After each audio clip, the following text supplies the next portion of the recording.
Adam, I think it's that time. It is that time. So welcome back to the Gun Collective Podcast. My name is Adam Kraut. And my name is John Patton. And this week's show is brought to you by Freedom Munitions in Hollisun. Today we're pleased to be joined by Tom Bostic. With him, plastic surgery is the name of the game, as he can be found cutting up your favorite HK rifle to make it the gun you wish they had imported. He can be found fabricating almost anything Star Wars related, has been a participant on the Discovery Channel's Junkyard Empire, and his work rocks the stage as the head of Dead Mouse. Tom, thanks for being with us. Thanks for having me, guys. Dude, we're pumped to have you here, man. Everybody we've talked to about having you on the show is like, oh my God, really? That guy does so much cool work, just the gun stuff, the car stuff, the Star Wars, all of it is super, super interesting. I mean, it's a whole portfolio of work that's not just dedicated to gun stuff, and yet it all seems to somehow intertwine with one another in the same way, either the skill set that's involved. You lead a very interesting life, so we're thrilled to have you, and I know a number of people have been commenting all day, all week. Whoa, this guy's awesome. We're excited to hear him talk. So sure, awesome. I think the way we need to start this off, it all started with a Jeep and a manual. That's the story I was told. How can you expand on? Yeah, expand on that. I kind of always just tinkered with everything. And as I got older, being a child of the late 70s, early 80s, a fan of Star Wars, Transformers, G.I. Joe, all those great, fun things in my childhood. Once I started driving, I got this beat up Jeep that my stepdad gave me. And he made me buy this ridiculous manual that I thought was ridiculous at the time, and said, you either, find yourself a good job so you can pay somebody to fix this thing when it breaks, or you figure it out. And the manual came in handy more than once, pretty much constantly, because it was an 80 CJ7 that, just constantly needed something all the time. And it didn't help that, I was an idiot teenager that just drove around every construction site I could find, and just tried to think I was, king of off-road, and, just did stupid stuff like all kids do, especially when you get a Jeep. So yeah, it's been a lot of fun. A Jeep as a first car, you're definitely driving over some stupid stuff, doing some amazing stuff. Yeah, I mean, you waited till it snowed. I mean, there was nothing that was off limits. So it was definitely a good time. And it still is. I still drive an old TJ that's beat up. That's got 200,000 miles on it, that it hasn't been washed in probably a year. And and most people look at my big Jeep and they're like, the guy's got more money than sense. And if you see what I drive every day, you'd laugh. So it's pretty funny, but I wouldn't have it any other way. I love it. I love an old beat up Jeep. It's it's good with me. Yeah, you're certainly not alone with that sentiment. I know a lot of people that are just Jeep guys through and through. They know all the, like, I don't know all the model codes, but I know the different years and stuff, and yeah, they're tanks, man. Yeah, they're they tanks. Are. Well, it's a lot of fun. It's funny because a lot of guys don't know that John and I, we've known each other for years, and a lot of people think that we just know each other through guns. And it was actually cars where we first met, and that was, I don't know, 7, 8, 10 years like ago. 2009-ish. Yeah, it's been a while. It's been a while, something like that. So it's interesting to see that. So it all started with stuff is. Go ahead. Okay. I understand the automotive background there is pretty much kind of where I got my fabrication experience anyway, and and repair and get my hands dirty, fixing things, and and I've kind of always that everything kind of goes back to that. Sure. It's definitely I mean, for years I had a car shop doing all sorts of fun stuff. So you started with Jeeps and started getting into fabrication and things of that nature. Where did this really start to snowball into what is now Tommy Built? How did that, like, you come from a Jeep background, how does that come into Star Wars and the helmets and the cosplay and all of that? Like, it's so interesting, man. It all kind of, I guess, just goes back to fixing stuff. I mean, of course, I enjoyed and learned and followed all those cool things as a kid.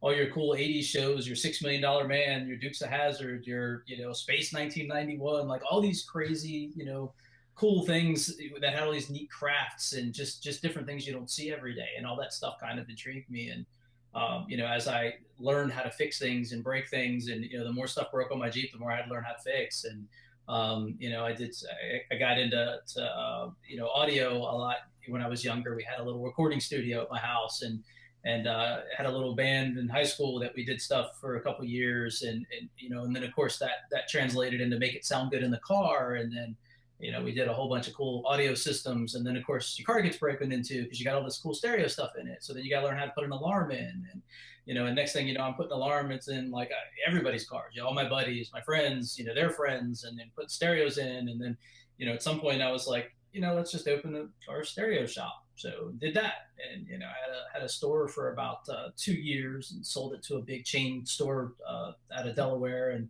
I didn't really like how it was running, so I made them buy me out, and then watched it kind of go by the wayside. And then I opened, basically I came back in for pennies on the dollar later, like a year later, and I started over again, and I had that store for about 9 years.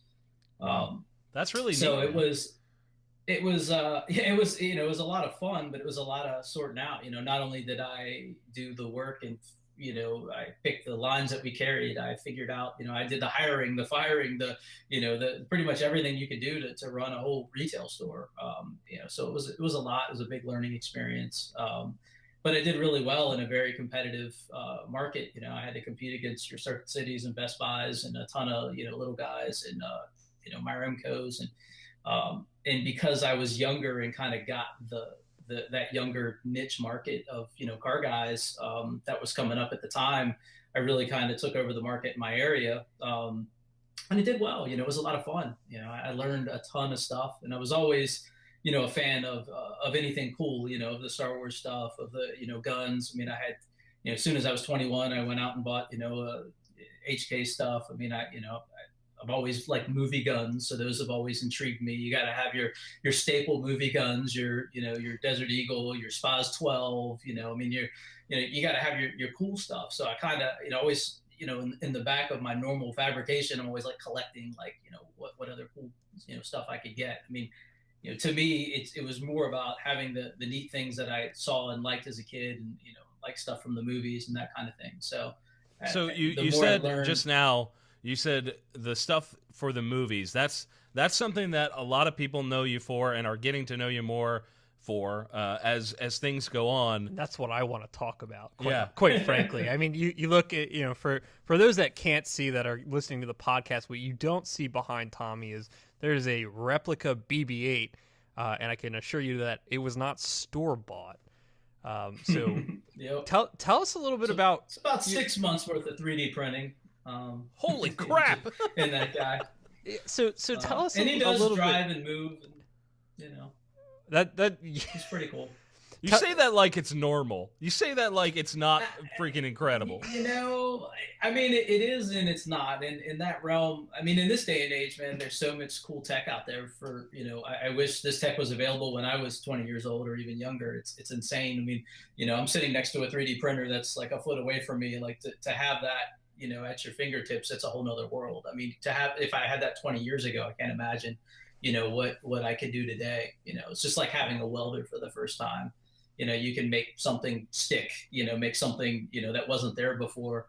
And that stuff for me, it's like, whoa, it just opens up a whole nother realm of creativity, because now you're not as limited. So, when I look at stuff like this printer, I'm like, so to me is, I guess, not surprised as I am, there's still a lot of people that, that don't mess with any of that kind of stuff, that certainly are. But, it's almost, you go to Home Depot and buy a 3D printer now. It's, it's not. I've seen some really interesting stuff.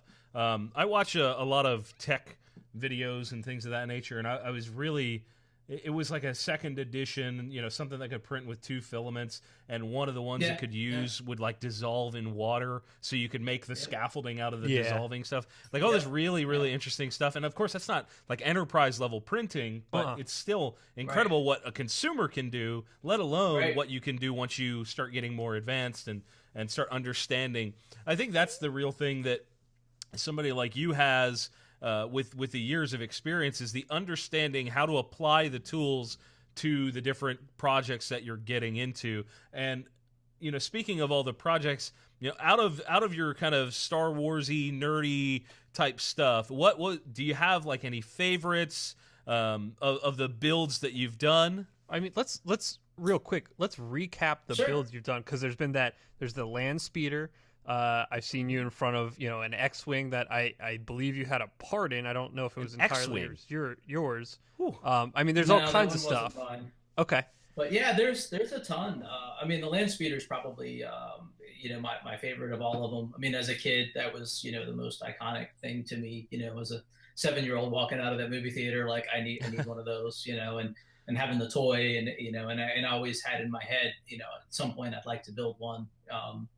I just didn't really have the time, the money, the place, and when the opportunity came up, I'd already been collecting parts, and it was just one of those things where I'm like, all right, well, I'm gonna find a way to make this happen, and it's been awesome. I mean, I've done a lot of stuff with it since it's been done. I actually built a second. And you're not recently. the type of guy that just like makes a sitting still kind of replica. You make sure it can move and has some realism to it that kind of fits the movie and is functional.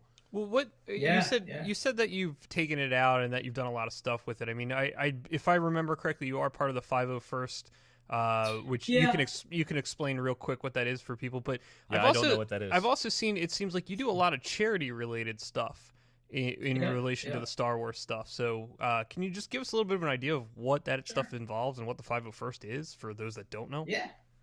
Okay. The 501st and the Rebel Legion. There's also the Mandalorian Mercs. Basically, they're costuming groups. These groups are Lucasfilm approved, so you have to have costumes that actually have standards that meet the movie quality standards. So everything on the particular costume for whoever it is has to be right. It can't just be something you threw together and say, "Hey, this looks right," to me, but it's not 100%. So these all have to be approved deals.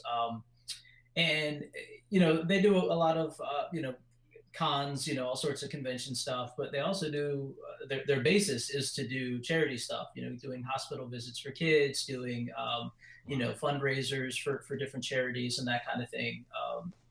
And it's it's a good time. I've been doing it for a few years. I've looked into doing it well before that and just never could get myself an approved costume. And finally I spent the time now I have a couple, but I spent the time on my Havoc Trooper was my first one that I got was a complete approved one. And it's rewarding to see, when you can go out there and make a difference to a younger person, and kind of make their day, and, just let people understand, let people see the creativity that, that you're doing with them. Lots of people are like, "Hey, how did you do it? How can I do it? How can I be a part of it?" So it's fun to get other people involved. I mean, every year we do. I mean, there's so many events around, but ones that I personally have been involved with is going to Children's Hospital to the cancer ward, around the Christmas season, and there's a particular event I do there. I've done tons of Baltimore Christmas parade. I've taken the land speeder in the Old Town Gaithersburg parade. I've done so many different events with it, but I try and do about as many of the charitable things as I can. And the cons and stuff are always fun too. Obviously and you're doing that. That's a really special thing, man. You're bringing genuine, actual joy to people's lives. And I think that's the important thing to remember is it's not just like, hey, we're here in a costume. You're bringing something to people that they don't often get to experience. Almost bringing the movies to life for them. And when you're talking about going to a charity, a hospital or some kind of thing like that where you're helping these people, I just went through that kind of stuff. Like when somebody comes in and they want to genuinely be a part and make things better for you in a tough situation. I mean, that's awesome, man. Yeah. I have a ton of respect for that. So here's a kind of on that same vein there, and I'm going to throw this up on the screen here for our viewers who are watching to see, and then we're also going to describe it. But I saw this on Instagram, and I was really struck by this. Now, I remember this happened around Halloween, and what it is, I'll let John, since he's way better with the visualizations here, but I'll let John kind of explain it for the people listening, and then I want you to tell us about it, because I saw the project, and I was just blown away that not only yourself, but I think another individual partook in it, but you guys took the time out of your own schedules to do something for someone else that I think is just awesome. Yeah, so what we're looking at, for those of you listening, is essentially a little girl's wheelchair that's been kind of hidden behind a Batgirl bike. It's kind of got this like plastic-looking exterior, that classic Batman. We're not even talking about like the new Batman with all the angular stuff. We're talking about old school Batman, the purple, the bright yellow, and you can see some of the pictures we're showing on screen of how this kind of came to be, and I think that's a really, really neat project.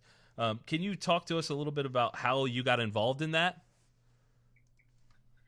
Yeah, I get the oddest emails and phone calls, and people all the time, kind of just random people like this particular one.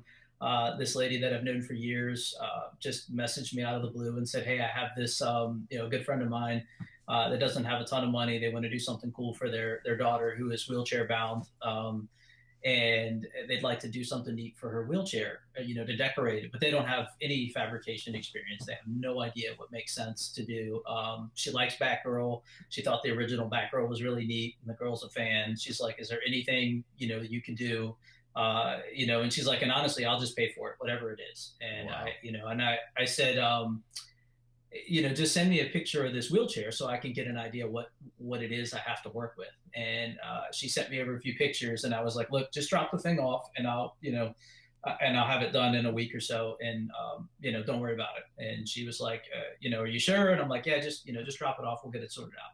And so she actually had a spare one, so she dropped us off the spare one, and I called my partner Tommy, and I said, "Hey, we got to do this thing for this little girl. I don't know who she is, but here's her deal. Here's her wheelchair. She likes Batgirl. I think we can make something happen." So pretty much every night in the last day, I think we really hustled to get it knocked out, but we just kind of jammed in there and built her this cool Batgirl bike deal. It's removable, so she could get out in case of an emergency or anything, but something that she could enjoy Halloween with. Take her around the mall, take her around her school, do as many events as they could, for the Halloween, season with her. Yeah. It's just cool because it's good family time for them, and it gives the little girl something to be special about. And I did meet her. I had no idea who they were until they came to pick it up. I had never met them, saw any pictures of her or anything.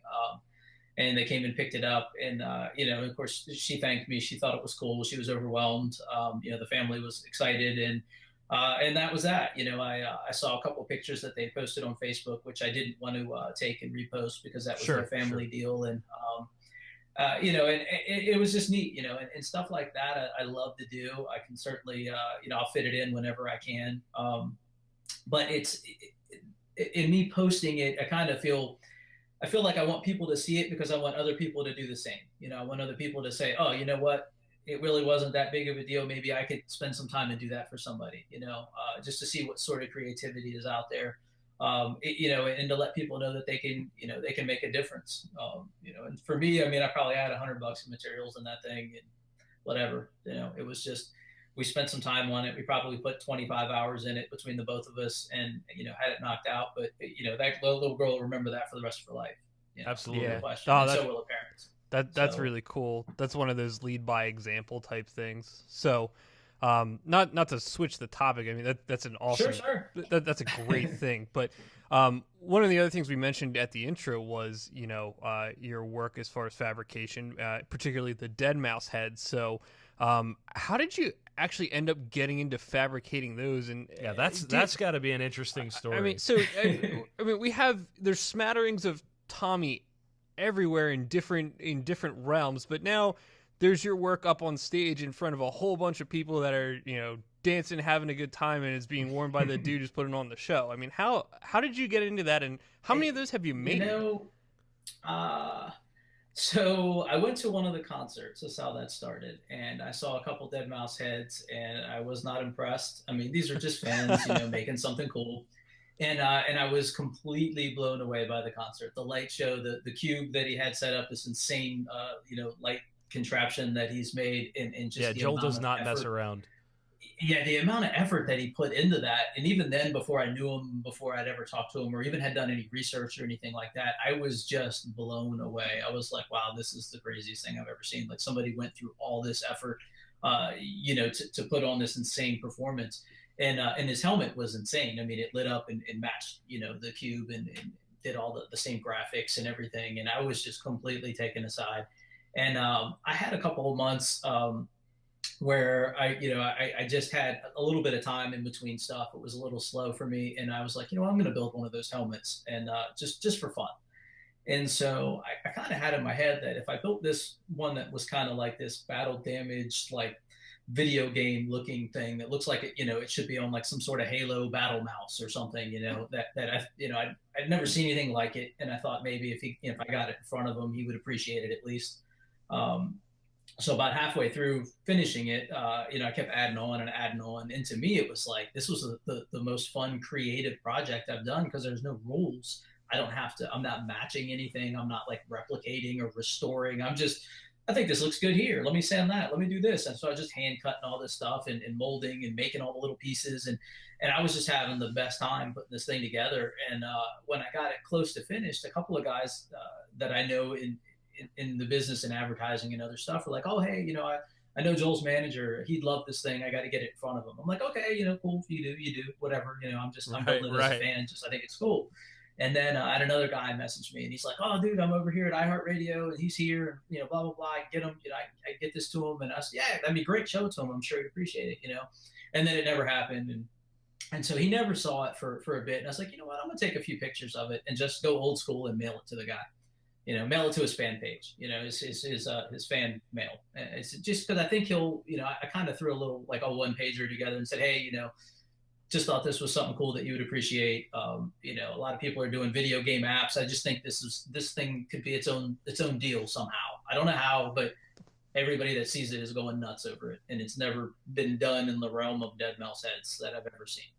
And I was actually up in Philly getting a tattoo at my buddy's shop up there, and all of a sudden my phone starts going nuts. I mean, just going crazy. And I'm looking, and I'm trying to see what's going on.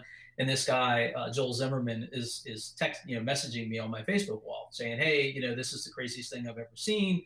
And just kind of going back and forth. And I'm like, "Oh, this is some fake, dead mouse guy, like trying to be cool, and then I was like, well, wait a minute, nobody knows I sent Joel like, the pictures, like nobody knows, except for Joel. Like I didn't tell anybody. I just, did a little thing and sent it. And so I'm like, maybe this really is Joel. And then so I start corresponding with him, and we're going back and forth. So he goes and proceeds to say, "Hey, this is the craziest dead mouse head I've ever seen." He called it the Overkill 9000 Mecha Mouse, which is hilarious. So instantly, my friend requests, which was really neat because I'd never seen, started going from 1 and would count up to 99, and then a star would flash at the top, and then it would start over again. It did that for 3 days. Oh my God. 3 days. Because he has like 8 million followers at the time. I think now it's like 20 million or something. But so that went out to, I don't know what Facebook's algorithm was then, but I mean, 8 million people is probably 2 million people saw it. But meanwhile, my friend count went nuts, and people were messaging me all over the place, and I was getting emails, I was getting phone calls, and everybody wanted a dead mouse head. So long story short, 6 months later, I am at the Sepulveda Dam in LA on set with Joel, and they basically based this music video for professional griefers with these 2 giant battle bots, kind of loosely around the idea of this Mecha Mouse concept, where these 2 things were fighting. So it was him and Gerard Way from My Chemical Romance, and they did this awesome video. Video is insane. It's the most expensive EDM video ever shot. Spent $1 million on it. It is insane, but it was really cool experience just to be there. I've been doing stuff with another buddy for a couple music videos here and there. It's just kind of a background guy doing tech stuff for him. But to be there on something that scale was like, whoa, and then of course that helmet ended up being the trophy at the end of the video. And the video was all, the battle bots were CG. So none of us knew what it would look like. We had no idea. We're out till 6 o'clock in the morning. We think we started at 11 o'clock at night. And then the video, finished filming at like 6 or 7 in the morning when the sun was coming up. And, nobody knew what this thing was really going to be. You're just, looking up like, hey, this is going to be cool. But, they didn't tell you what it was or anything. Of course I knew, but so to see the video come out a couple months later with these giant battle bots beating each other up on screen that are kind of based off of what, I came up with was just like, holy crap, I can't believe that's unreal, man. Me on a whim, like thought I could get this in front of the guy and then just did the old school, like I'm just going to send him something in his mailbox. And then here I am in LA, on the music video set. It's like, and since then, every time I've seen, an opportunity, he did the gumball race, and I was like, you got to have a Ferrari mouse. You got to have one that matches the car for the gumball race. And of course we went ahead and made it. And as soon as he saw it, he was like, yeah, I'm going to need that. That's pretty rad, man. That's a heck of a story. Yeah, it's been a fun time ever since. So, I've kind of been, I don't know if I'm his go-to guy for the oddball ones, but, I certainly do my fair share of the fun ones, and seems to work. So that's really cool, man. For those of you out there that are just tuning in live, we're sitting here with Tom Bostic, the owner of Tommy Built Tactical, one of the more interesting people that is part of the gun world, and that's the way we like to keep it. Yeah. We like to know more about all the really, really interesting people. The Dead Mouse, the Star Wars, the Jeep. We can't even touch that. That Jeep requires its own thing. That's going to require its own if you haven't seen it, go look at his Instagram account or the website, because wow. Yeah. So I guess given that we are the gun collective, I guess it's high time we should probably talk about some guns. I mean, the other stuff's all very fascinating stuff. So for those that aren't watching the live broadcast, what you also can't see is there is an XM8 clone and a G36 clone sitting behind Tommy next to his BB-8. So, Tommy, why don't you tell us a little bit about what you do exactly with the HK firearms, how that kind of came to be? I know a lot of guys out there your stuff's highly sought after, and you seem to be the only guy out there who's cutting up the plastic HKs. There's some people out there who are doing the MP5s and have the metal stuff kind of cornered, but as far as the plastic stuff, you seem to be the only game in town for that. So why don't you tell us a little bit about that? Well, I got this. I could take you all the way back to the beginning. I won some money at a car show. I bought this really crappy H&K clone. I didn't even know clones existed. I went into this place, this gun shop that I hadn't been to before. They had this MP5K clone. The guy assured me that it was all H&K. I bought it. I had it sent to my FFL. I got it home, and it was the biggest piece of junk I had ever seen. It was a Kohari, wasn't it? No, it was a Hesse. That's how far it goes back. There's this guy Hesse, apparently, that was well before them. And this thing was straight garbage. They couldn't get the thing to work with the rollers, so they just ground the trunnion out. I mean, it was just a giant mess. Bold strategy. Yeah, they're like, oh, we'll just make it blowback. It'll be fine. It's roller lock. So I learned a lot. I actually, as much as I hated that, it really got me into guns. I was always into fabricating and doing stuff, but this was like, all right, now I got to fix this stupid thing. So the internet was still kind of, I can't say new, but there wasn't a ton of info about guns back when I got this thing. So I was doing a lot of digging and buying parts and replacing stuff. And I learned the platform. I understood why it didn't work and why it did work and what it needed to do. And so it was a good learning experience, but it sucked spending money fixing something that should have worked to begin with. So I finally got the thing to run 2 mags through it consistently without any jams, and I sold it. And that's probably the only gun I've ever sold personally that I've ever bought. And I told the guy that I sold it to, I was like, look, this thing's a piece of junk. I'm telling you, this is what I replaced. This is what I did. It just ran 2 mags fine. if you want it, it's yours. The guy was happy to take it. So I never looked back at that one. But that really got my attention going on the internet, looking at some of these other options. And I had a USC that a buddy of mine sold me. That he was he's a SWAT team guy down in Carolina. I went to high school with, actually went to junior high school with him. And he'd come up and brought this really cool, USC. I'd never seen it. I was like, what is this cool space gun? Like, I gotta have one of those. And he's like, I got a good deal. I'm his, I guess through his police discount or whatever. And he's like, I'm bored with it. It only has a 10-round mag. Kind of sucks. He carries an MP5. He's on the SWAT team, so he's really over, the 10-round mag USC. So he sold it to me. So I take that thing and, and as I'm digging for all this other stuff, I find, that you can convert it to a UMP. And the UMP conversion was something very new back then. There's only one guy doing it. He just came up with a block, stock block, essentially, to adapt the stock. He'd only done one or two.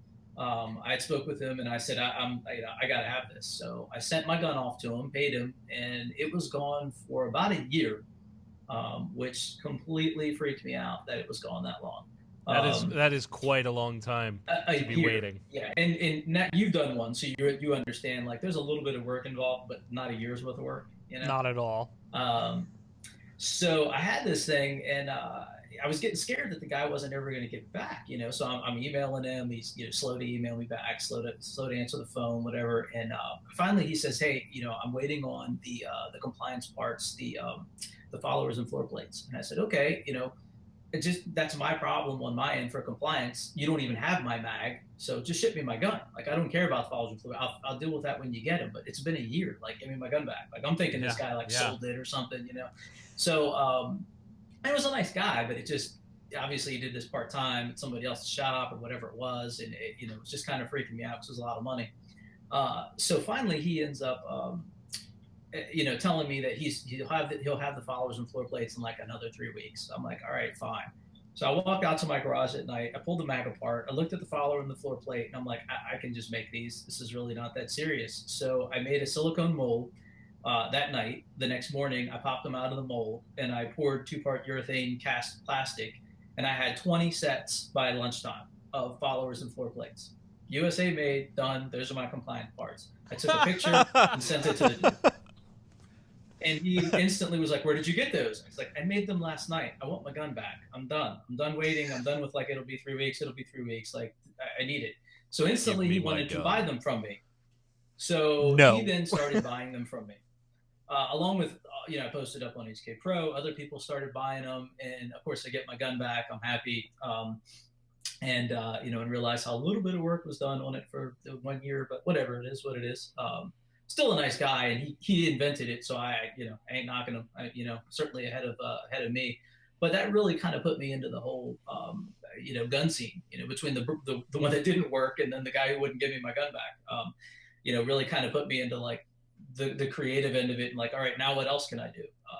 So I took the money.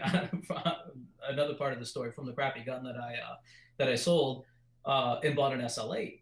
And I had that. It was sitting there, and I didn't know what to do with it. And then I found pictures of a G36 on the internet, and that was really it for me from there. I was like, all right, somehow this has to happen. And so I ended up buying one of the top-notch kits, which actually for the money was a pretty reasonable deal. But that gun is so tough to convert because, the G36 receiver and the SL8 receiver are two totally different things. They do share a lot of similarities, but the rear of that receiver is almost 3 inches longer when you start adding a hinge on it. So that kit that I bought just wasn't going to work. You fold the stock, it blocked the ejection port, made the LOP like an extra 3 inches longer. It was just obnoxious, and it had the heavy bull barrel anyway. So I'm like, all out in the yard trying to hold this thing up. I couldn't hit the target. I'm like, all right, we got to come up with something better. So I kept, basically I made my own stock block essentially for it, just handmade, one out of plastic and wood, and then made a mold and then cast it and then, tried it out. And then I kept doing that and shrinking it. And finally I was like, I'm going to cut the back end of the gun off. So, I think I can get it shorter. So I did that. I cut the back end off. I got it closer, and then finally I ended up with a real debuild rear section. And at that point, I cast that, made a cast of that piece, and then figured out a way to to attach that. And then from there, I had it basically an identical G36, other than it's not a machine gun. And that's really the start. Everybody saw that on HK Pro. I think back then it had the record, like that thread of the G36 build had like 10,000 views in 2 days or something. It was like wow. I'm sure those guys went on HK nuts. Pro. Oh yeah, it was insane. I mean, it just because it had never been done. It never not even anything close had ever been done. So to me, it was kind of the beginning. Everybody wanted it, and I ended up started taking them in. Go to my buddy's FFL. He would he'd bring them in there. I'd go do the work, and I'd do 3 or 4 months. And then it became to the point where you'd Google G36 and my name came up the first 2 pages. I mean, literally the first 2 pages was all me. So at that point, and so where does that bring us to at this point? We were talking a little bit before we got started here, and you were telling me you're doing a lot of these. You're busy with these conversions. Yeah. The G36, UMP, and the XM8 stuff. That's my bread and butter. That's pretty much all I do. In the gun world anyway. And there's not really, because there's a lot to it when you get into plastic welding, and there are certain places you can cut these and certain places you can't, and expect them to stay together. A lot of people are still under the myth that you can just glue them back together with some sort of magic epoxy. Try and glue something to your cutting board at your house that's made out of plastic and tell me how long it stays. It's just not going to happen. Similar plastic. Yeah, I mean, it's like nylon, Delrin, they're all that family of slick plastic that you just you're not getting much to adhere to it. So there really isn't a lot that chemically bonds that together. So you really have to melt it together. And I've done so many different versions and variations and custom stocks for them, and added different stocks onto the SL8 stock. So many different different grips, different stocks, fixed stocks, folding stocks, ACR stock. I mean, it's just like, I think I can, this is the newest, hottest thing. Let's put that on and see what that looks like. So there's, I've probably experimented and brought more to the table for that platform than H&K, has. I've probably made 10 different stocks. I've, got the XM8 kit. I can do a G36 out of it. I can do, of course, all the variants of all of those. H&K, are you listening? I think they've given up on this platform because they created it about 93, 94, right? So it's a little old to them at this point. So they've kind of moved on from it, which good and bad. It gives me something to keep playing with. I mean, the SLAs are sold all over the world. SLAs, I constantly get hit up from people over in like Norway, in Spain, in of course Canada. Can I buy this stock? I'm like, I can't sell anything outside the United States. It's just not that easy. So, but it's neat to see that I have this following of people that have this gun over in even in Germany, and I got guys that are like, oh man, I remember seeing your first PSG8 stock 7 years ago, and I wish we could get them here. And that's awesome. It's neat to know that people like on the other side of the world, see your creation and think it's cool that nobody else has done it. Well, you've almost created like a little bit of your own unobtainium for a lot of people. Like the guns nowadays, and again we were talking about this. The guns nowadays are not cheap. No, not the SL8 is out of production. Oh, that's the problem. Yeah. It's a supply and demand issue. It's really neat that you've created like a whole like almost cult like following. So with you obviously you created a bunch of different stocks and other things for it, but is there and you've done a whole bunch of different things in relation to the guns variants, things like that, but is there one project that sticks out in your mind that if you had to do it all over again, you knowing what you know now, you just no way, not doing it, not touching it? No, I can't say there's something I wouldn't touch, but certainly, when I started doing these, I never thought I'd be where I am now. I just wanted a G36 and couldn't have one, so I figured out a way to make it. Then the XM8 came up, and I was like, man, that would be really neat. And the XM8's it's a really cool thing, but there's a lot of people that are like, it's a stupid looking space gun. I don't see it. And then you got your diehard HK guys that are like, must have XM8. That's the coolest thing ever. So it's really hit or miss. On that. And the XM8 is something I wish if the SL8 was still in production, I would I'd spend the money on some really good tooling and be able to offer, something really good. Sure, but the way I'm doing it now, it's yeah. I mean, I'm doing them on a really small run. It's tooling that's not going to last forever, and certainly not the best way of doing it. It gives you something you can go out and shoot that looks cool. I mean, I certainly wouldn't throw it across the room. It's just not that kind of build. But they work great. They look cool. Functions just and it looks like the real deal. And if you want something neat that you can take out to the range, or a cool piece of kind of Army and H&K history, it's as close as we're gonna get. Yeah, and so honestly, it's definitely neat. The XM8 is really, I had seen some of your stuff. This was a few years ago when Adam got into his. Is really when I started to understand what you did. I actually worked side by side with Adam when he picked up his USC, so I got to witness that whole thing, and it kind of gave me a better understanding of what you do, Tom. And I think it's really just a freaking cool thing that you've done. I think the story that we kind of got out of you tonight is really just, there's so much. You are a very, very interesting fellow, but unfortunately, we do have to let you go. So before we do that, why don't you tell people where they can come find these builds, where they can get a hold of you to maybe do a conversion for them, or maybe just learn a little bit more about Tommy Built and what you do? Well, I am all over, Instagram and of course the web, just TommyBuiltTactical.com. That will pretty much is my hub there, where you can find everything else. See links to some of the videos and the Instagram where I'm posting my daily madness of whatever it is cool that I'm building this week. I will say that I am very close to being able to offer my own version of the G36 here in the States, where we will not need an SL8. Oh boy! The T36 receivers, the tooling is done. It will be we'll be running it probably late January into February, and by middle of February, I will actually have injection molded G36 style receivers. Make me broke, Tommy. Make me broke. We'll be able to take parts kits and and just assemble a complete project without having to track down an old SL8. So. And it certainly will be more affordable because I'm not doing all the crazy labor of cutting up a couple of people's guns and that kind of thing. So make it much easier for everybody. It's still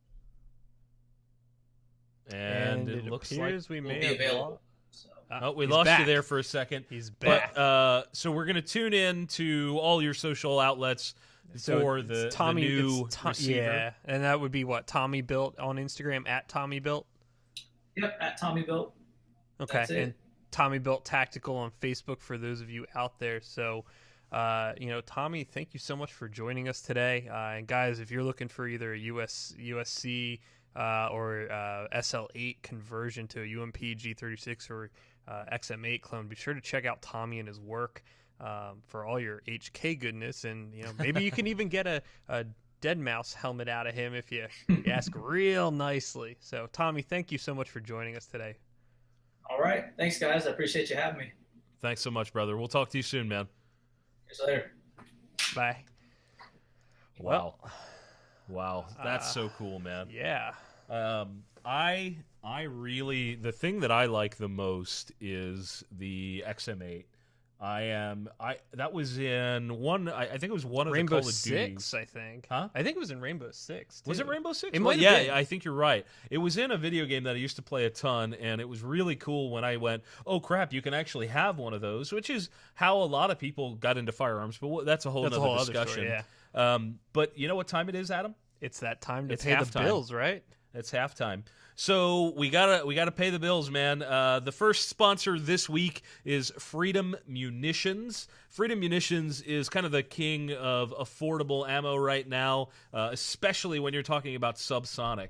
Adam and I have done the Freedom Friday videos for quite a while now. We've tried the Hush ammo in 45, 9.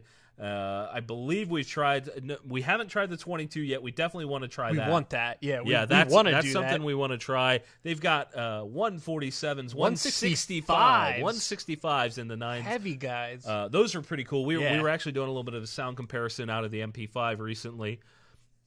But they do an awesome job over there. They've got a lot of new lines, and I'm sure they're always going to be expanding. Check out the tagged out line if you're into hunting. They've got Boar Buster and a couple others. And if you want to get a little bit of a discount, they've been generous enough to us here at TGC. So if you punch in the code TGC5 on freedommunitions.com, you actually will get 5% off your entire order. I mean, and in a lot of cases, that's almost like getting free shipping on ammunition. Yeah, that's a good deal. That's pretty cool, man. So who's the other sponsor this week? So as we mentioned at the beginning, and you may have heard us talk about Holosun on the program on the past, that's because they've been producing some of the most affordable optics for those on a budget that still want performance. We've got a whole box of them here that we're tossing on rifles that we'll be taking to the range in the near future when it's warmer than 10 degrees outside because of Pennsylvania in the winter and it's cold. And I like my hands and the feeling in them. So we've got a bunch of friends at other companies that have just told us nothing but good things about Holosun optics and how good they are, from their ability to use the solar panel on top to the battery power, the auto on-off features. Holosun, even every rifle that we gave away at the TGC panel at NRA this past year, they put one of their red dots on a rifle that we gave away. And I think, was it the uppers as well? Yeah, it was a total of 12 optics. Wow. So they're huge and generous with us here. Yeah. We like working with them a lot. We do. So be sure to check out Holosun Optics and all of their offerings. I think it's holosun.com. I believe it is. All right, cool. So we've got a couple new things. It's SHOT Show time is just around the corner. Are you ready for that, Adam? No. Adam is not ready for SHOT Show. I am certainly not ready. Adam doesn't want the plague. Adam's gonna get the plague. No, haven't gotten it yet. Oh man, Fake wood. The SHOT Show crud is real. It is real. But that, you know what that also means is that people are announcing new products. You know, Yes. because it's funny because it used to be we wait till SHOT Show and do a big release at SHOT Show. That was the thing like 5 years ago. Then it became NRA show because they figured more people go to NRA More of the than consumers, go to NRA. And So- now it's almost become intermittent where Yeah, you get some at announce it when SHOT, you got get it. some at NRA, and then you get some that are randomly just throughout the year spaced out. Like, here, check this out. We did this. Which is great because TGC News is a real thing. and that's part of how I make my living. So it's good that they don't do it all at once. And I Thanks, talk about guys. SHOT Show for 6 months. Hey, you remember when? So speaking of that, the constant barrage of new stuff from Ruger is continuing. I talk about Ruger on TGC News all the time, and they've come out with 2 new guns. Yeah, So so you check want to tell this me out. about these? Wham! For those of you that are watching, we have now screen share capabilities. Ooh, look at that. Look We at are that. fancy. You can't see us, but you can hear us. And for those of you that are listening, you're just going to have to listen to our description. So, Ruger recently came out with their new Security 9, which is exactly what you would expect it to be. A polymer striker-fired 9mm handgun. Is this single stack? You know, I believe this didn't is read the meant article. to like compete with the Shield. Is it? No. Is it? Maybe. I don't know. Well, the LCP is a lot smaller. And for those of you that may not be aware, Ruger has the Security 6, which is a revolver. Right. And this is kind of an expansion on that namesake. Why don't you look up the capacity? That'll tell you a lot more. I'm scrolling here and I'm not. Oh, There you here we go. go. 15 plus 1. No, it's a double that's a double stack. stack. And I believe it's Glock 19 sized. It's almost like Glock 19s were a popular pistol, not because they were Glocks, but because of their size. Interesting. The other thing that I find very interesting is this is kind of abandoning the Ruger American line. You know, I don't. Maybe. Or it's possible. I mean, it looks similar to. I mean, this looks way better. I know a lot of people had problems with the American having kind of like a square back. Okay. Yeah. So this might be the correction more of rounded. Yeah, so again, the security line from Ruger isn't something that's new and novel. The security 9 is, but That's cool. Yeah, so we'll be sure to check checking that out. Yeah. And speaking of Ruger, since you did mention that they've come out with two things, they also came out with a PC carbine. So let me give it a little backstory because I'm a little bit of a nerd. Okay. So Ruger back in the day had the PC-9 and PC-40. It stands for Police Carbine. That's where this came from. I would have thought pistol caliber. No, well, now, yeah, but before it was the Police Carbine. They had two of them, and they took Ruger magazines from their semi-automatic handguns, and it was a pretty cool idea. And they had Ruger back in the day. I mean, I was a big fan of the 44 semi-auto, the 9944, the Deerfield Carbine, and I forget, is the Deer Slayer. I don't know. There was a few. One looked like a 1022. The other one looked like a Mini 30. And Ruger used to do some really interesting stuff. And I was hoping that eventually we would see this gun come back. And it looks like they've done that. Can you explain a little bit more for the audience what this is? Yeah, so it seems to be a combination of a 1022 in some regards, especially if you're looking at it from just an aesthetic standpoint. It's got the same kind of receiver on the gun that you'd find on a 1022. The stock's a little different, but it's also a takedown model, which I find kind of interesting. The other thing is that it will accept Glock magazines. So it ships with the SR series pistol and security 9 magazine, so the gun we just talked about. If you want to have that carbine ready too, you can pick up one of those. But apparently it'll also be able to accept Glock magazines, which is fascinating to me, but smart on Ruger's part, because everybody's got Glock mags, and Glock has the 33 round stick mags out there, and now Magpul's making Glock mags. So this thing will, everybody theoretically will have a magazine laying around for this. So they were very smart in the sense of they weren't going to cut their nose off to spite their face by forcing you to buy just their magazines to use this. So I think that was a very smart move from Ruger. So also, we'll kind of go, back to front and give you a basic description. Pretty normal stock. It's got it's more along the lines of a non-tactical, hunting rifle stock. Okay, and then you get to the receiver. There's flat top Picatinny. The barrel itself appears to be a 16-inch fluted barrel, and it has the sights on top of the barrel itself. They're like fixed the traditional rifle sights that you'd find. Say that again? They're like the traditional rifle sights that you'd find. Sure. And it looks like the rear one folds. I'm trying to think what, akin to you'd find on the 1022s. Yeah, they look like 1022 sights. It's also threaded. I would assume 1/2x28 because they're not stupid. Yeah, they're not stupid. And it's a takedown model, and I think this is going to be one of those things to watch. Does it scroll down and we're looking at the website here? It is on the screen 1/2x28. share. It does say 1/2x28. So you can run this suppressed. That's cool. What's the price point on this, Adam? That's what matters to me. Wow, suggested retail is $649. So $649. So you'll probably see these it around $600. Yeah, probably, maybe a little bit less. I think that $600 figure is probably going to be the. So where that puts it in an interesting spot in the market. I was hoping, I had not seen the pricing until just now. I was hoping it would be more on the $400 range. That would really have done a number on the pistol caliber carbine market. It's got a ghost ring sight. The rear sight's a ghost ring sight. That's in their demo video. It may not come with that. No, it says on the description. Oh, you can get one. Yeah. That's cool. No, it says protected blade, adjustable ghost ring sight. Okay, so Ruger has done some really interesting stuff. So $600, you can get a lot of kind of either build your own or good pistol caliber carbines for in that price range. And the question is, do you want to have this form factor in a takedown model? I think it's neat. Is this something I will personally buy? Probably not, but I would certainly play with one. I think I might get one. I'd like to have one of the older ones because I think they're neat. Right. But I still think this is cool. I would really like to see this in a 10 mil. Ooh. Yeah, that's not really happen. what I'd like to see. But we'll see. The Security 9 line would probably have to expand to include a 10 Security 10. Yeah, the Security 10. But we'll see. This is pretty cool. Bodes well for Ruger at SHOT Show. Yes. What's next up on our new products here? So this is a screenshot I stumbled upon yesterday while I was looking for things to discuss, and it shortly thereafter disappeared. So for those that don't know, pay very close attention to the model here. Well, in a second. I mean, so for those that don't know, RSR Group is a distributor. And sorry, Art. Well, you're all over this anyway. But so they apparently had posted an item that was shortly thereafter removed from the website, and of course, it's made by IWI. It's called the Tavor. It's the TS12, and as you probably guessed, 12 gauge. So it's a bullpup 12 gauge.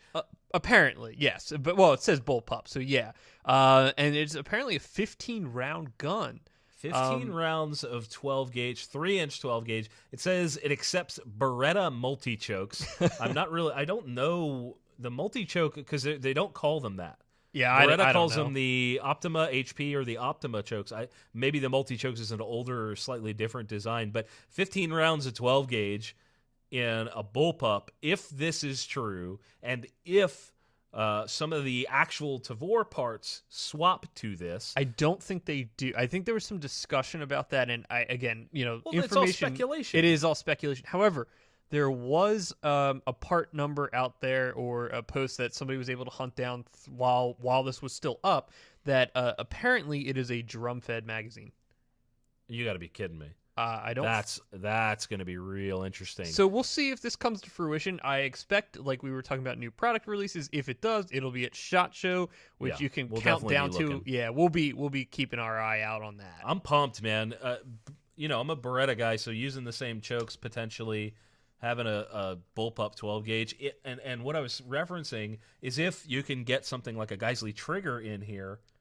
Right. Well, it's going to depend on the form factor. Right. And right. We don't know right now. We don't know, but that's cool. We will see. Yeah, absolutely. That's so that very is cool. Certainly All right. neat. What's our last thing here? All right. So our last thing here is coming to us from the good old Czechs. So silencers have been a huge deal this past year in the last couple years, and there's been new products coming out all the time. But this one from CZ, all you can hear is the click of the firing pin and bullet hitting the target. CZ has released or announced anyway for their 455 rimfire platform, so either 22 long rifle or 17 HMR, a new integral silencer. That's really cool, man. Which is really interesting. So for those that can't see, because you're obviously listening to us on the podcast, it's essentially like just a long threaded tube that they're baffles that appear to be screwed into. So what I'm going to be curious to know is whether or not it's user serviceable, if that front end cap comes off, and if those baffles are something that you as the end user can screw in and out for cleaning. But more importantly, I'd be curious to know if there's any kind of gain from assuming you're able to move them, from being able to position them at different iterations or lengths throughout that tube. I'm sure you can, but I'm not the type of person to play with that. If you could go back to the other picture, yes, I'd like to see the nose of that gun. It does look like it you comes can off. remove that cap, and this is a very interesting thing because over the last year or so, we've seen a lot of companies coming out with integrally suppressed barrels. Ruger was one of them. Right, and to see this coming from CZ. That's very unexpected in my book.